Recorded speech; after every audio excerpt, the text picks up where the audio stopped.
Right, I do apologise, but I'm going to have to start with a brief rant about the Ballon d'Or. A once fine institution and award, I fear it's been somewhat sullied in recent years. I mean, to start off with, we should get back to basics. It is supposed to be an award given to the best individual over the course of a calendar year, and I fear it is neither of those things.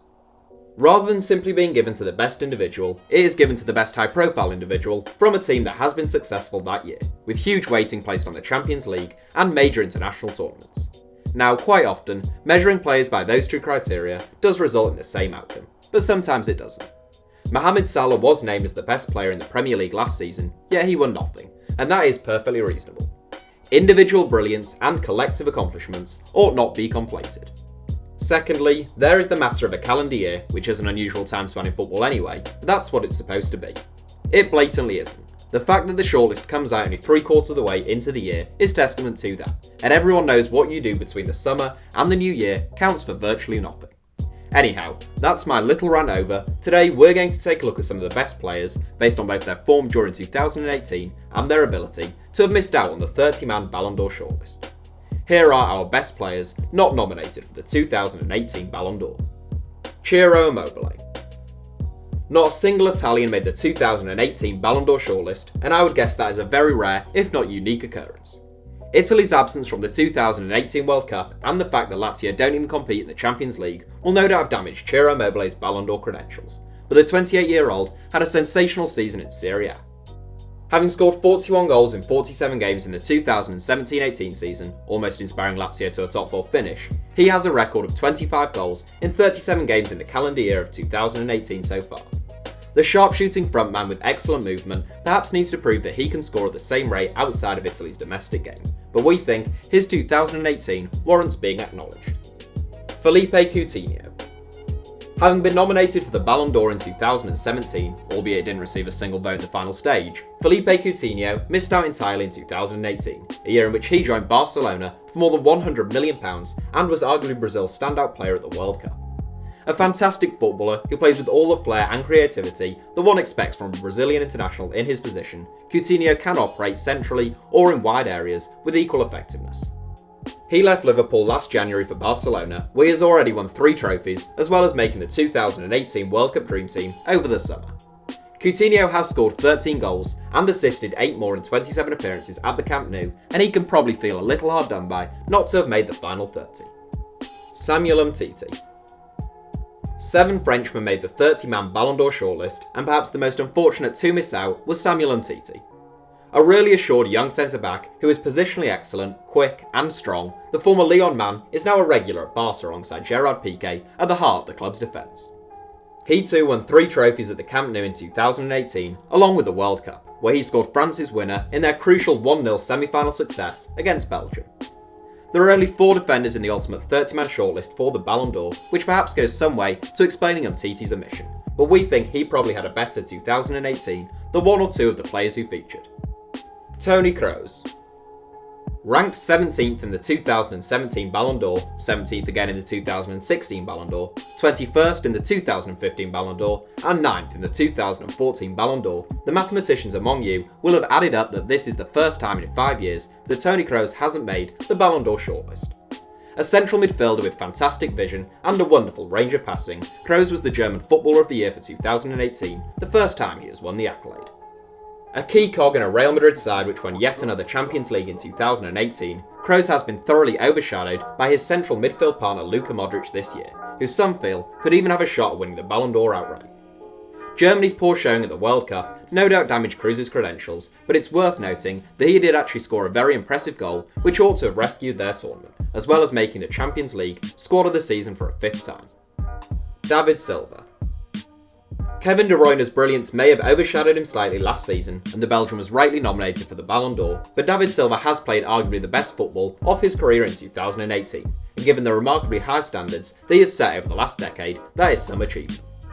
A player seemingly tailor-made for Pep Guardiola, Silva has superb close control, a very high work rate, and can pass the ball through the eye of a needle, all twinned with real versatility and footballing intelligence. He is arguably the greatest player in the history of Manchester City, but his unassuming demeanour perhaps sometimes sees him overlooked for the major honours. Robert Lewandowski. Another Ballon d'Or regular who missed out on this year's shortlist, Robert Lewandowski finished in the top 10 of Ballon d'Or voting in 2017, and he came fourth in his best year of 2015. He might not have looked quite as sharp as usual at the World Cup, but the 30-year-old still scored 41 goals in 48 games last season, having bagged 8 from 10 so far this term, so his omission seems a little harsh.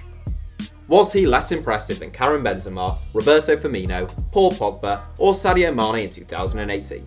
We're not sure, but not a single Bundesliga player made the 30-man shortlist, which, once again, we suspect is a pretty rare occurrence. The honourable mentions. Right, there are a whole raft of top players who didn't make it into the 30-man shortlist, as there always will be, so we're just going to rattle through some particularly honourable mentions here.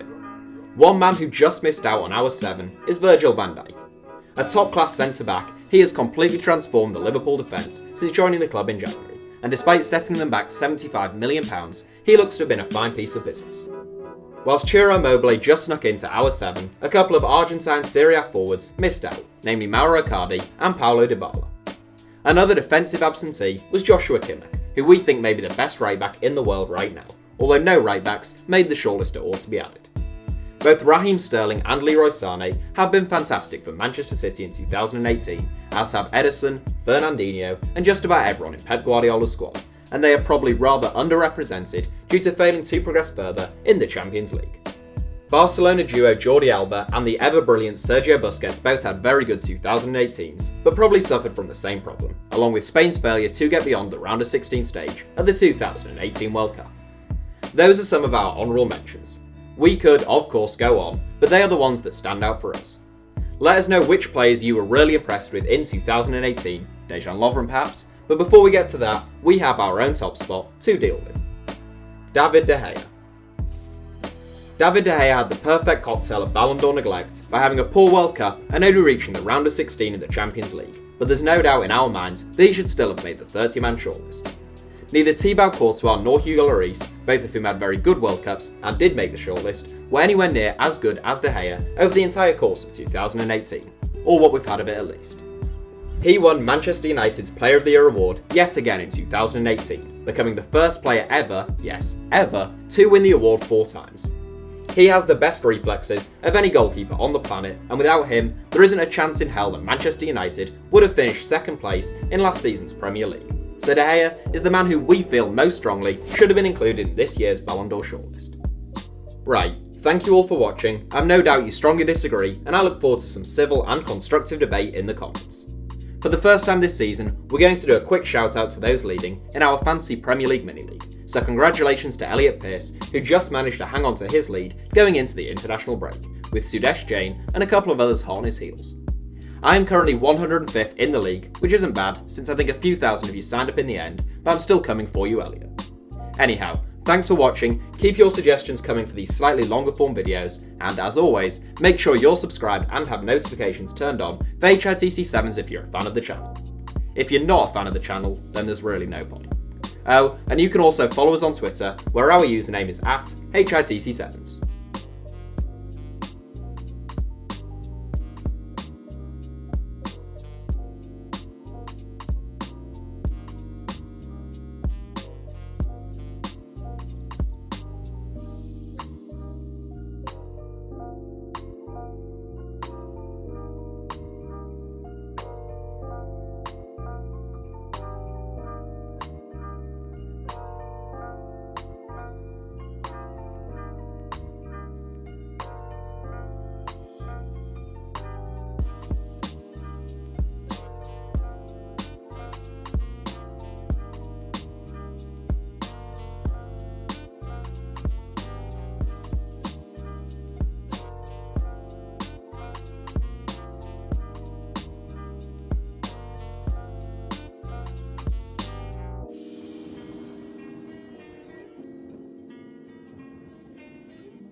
This is a Chucky Beat production.